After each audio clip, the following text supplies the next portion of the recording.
Alrighty, fanboys and fangirls, we're going to spend the whole episode talking about OnePlus. Haven't talked about them in a while, and I'll explain later in the video, but we're going to talk about the OnePlus 9, the 9 Pro, everything that there is to know about this phone, and then we'll also talk about the OnePlus Watch, which actually might happen, and that is the one product I'm actually really excited for. So we'll talk all about that in the video, all of that on today's episode, so stay tuned.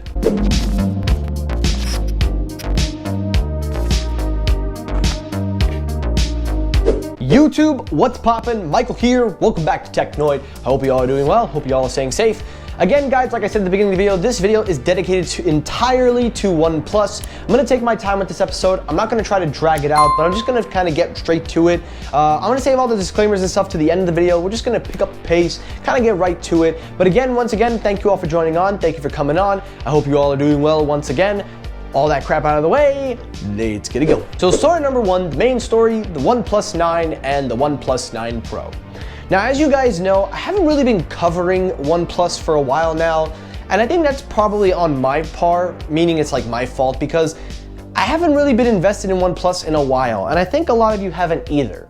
Because OnePlus at one time was making huge waves. They were kind of breaking boundaries when they were doing everything. And I've already been well documented in previous episodes, which I will leave at the end of the video if you want to check out, where I've shown my frustration with OnePlus and why I think they're failing and what they need to do to be better.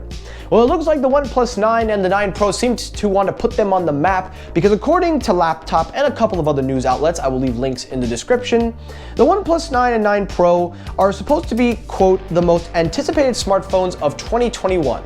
Now, I don't know really what's anticipating about it because not a lot of people are really talking about it, not really many people are that hyped. But according to the news, it seems that the OnePlus 9 and the 9 Pro are going to be going back to its roots. Basically, it'll be going back to the whole flagship killer line.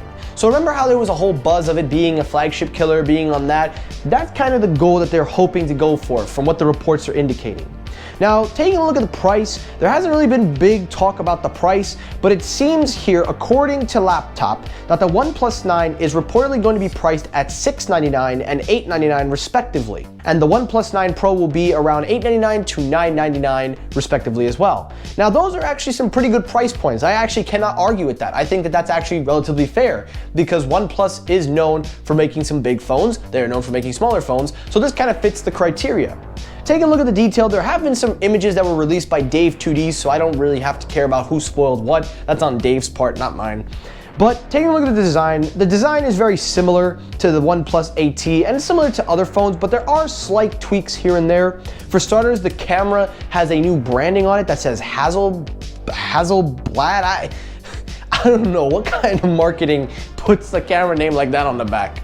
But it seems like this is going to be a partnership collaboration with OnePlus, and the camera array is also a little bit different. It's more smaller, and it has the micro lenses at the bottom. Now, we don't know the exact measurements of the camera, although the front face of the phone is reportedly going to be a punch hole design with very minimal bezels, which you can definitely expect OnePlus to make a big, huge whoop about that.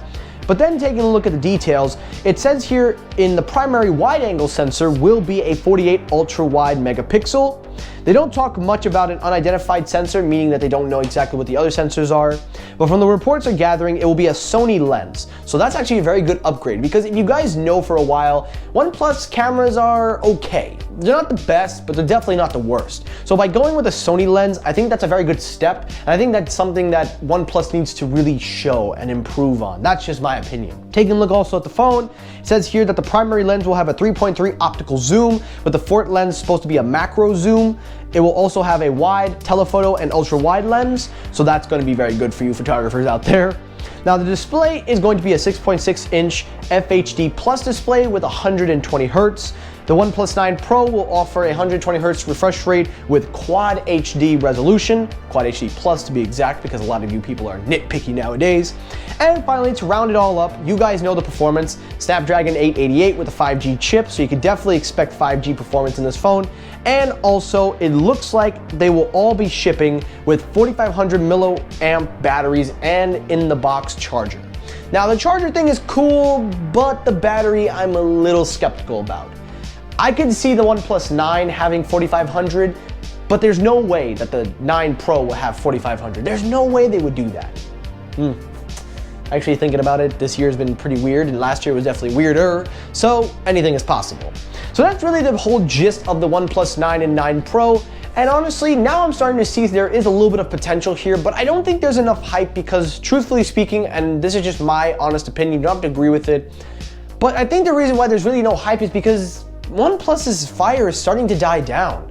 They were the ones that were revolutionary in the smartphone market. They're the ones that came in, knocked on the door. No, they didn't knock, they boxed the door open, they punched it open, and they made a whole breakthrough with this whole flagship killer. They had YouTubers backing them, they had the media, everything, and then 1 year later, the former CEO and founder retires, and then everything just kind of goes downhill from there.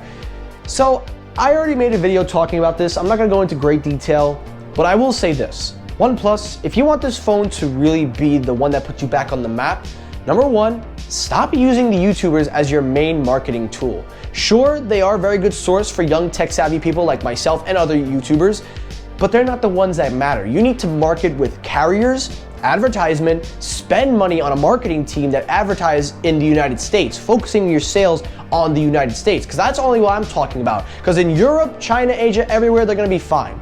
But in America, because this is, when I say America, I mean the United States. I'm sorry, guys. But the United States, if you really want to dominate the sales, if you want to boost revenue, you have to invest in marketing. You have to invest in the carriers because you have to have the carriers push this phone in the front of their stores, not in the back like T-Mobile. But most of all, you have to have the hype set from the get-go. But again, you can watch all that I've said about this in later episodes, so I'm gonna leave that down in the link. But anyway, that's everything on the OnePlus 9 and 9 Pro. I'm a little bit excited, but at the same time, I'm just really not that excited. But I will definitely watch the event, and I hope it definitely lives up to expectations. Now let's talk about the OnePlus Watch.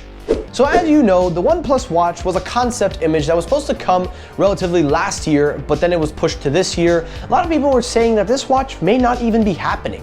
You know, with the former CEO stepping down, basically just, he basically just stepped down. He didn't even retire. He just basically said, yeah, I can't do this anymore.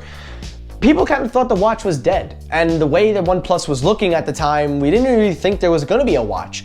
But according to Phone Arena, there have been a few indications that there might be a watch in the work. Most notably, there is some marketing going around that a lot of people are seeing on Twitter, which I think you really shouldn't be using Twitter as a, definitive place for leaks, but of course that's the tech world. But there is an indication from IMDA, which is a regulatory document, which shows a smartwatch or something basically along the lines of a low energy wearable watch that was filed by OnePlus and gives us an indication that it looks like they're finally going to get this watch off the ground. Now, I don't know much more details from that. That's the only thing that I'm gonna base off of this video is that the watch looks like it's going to be happening based on this document and filing. But when it comes to specs, display, software, that's up in the air. We have no idea what it's gonna be like. My only guess, and again, this is my opinion part of the video, but I think the specs of the watch is they're going to definitely bump it up. They're going to try to give it the best that a smartwatch can because, there aren't really much Android choices nowadays with the exception of Fossil and other watches. But I think they're going to focus on the software, the health aspect. Battery life is definitely key. Warp charging, I definitely think we're going to see something with warp charging on the OnePlus Watch. And if this watch does come out, when can we expect it? Rumors are indicating that it's going to come out in time for the OnePlus 9 event. I'm a little 50-50 on that, so I'm not really gonna hold my breath, but I just wanted to spread that with you guys because this is the first time we're actually gonna see a OnePlus watch. We're finally gonna see a watch that we wanted Google to do. Now we're gonna see OnePlus try to take on it. So I'm actually rooting for OnePlus. I really hope you get this watch off the ground. I really hope we can see this. And I'm actually kind of excited, so let me know your thoughts down below. Are you excited for the OnePlus Watch? And that is it for today's episode of Technoid. Now guys, I really hope you enjoyed the episode. If you did, hit the like button. If you disliked the video, hit the dislike button. That helps circulate my videos as well. Again, everybody, thank you so much for watching. I hope you all have a safe, fabulous day. Again, thank you all for watching. Returning subscribers, thank you as always. Follow me on Twitter at Technoid12. Thank you for watching, and peace!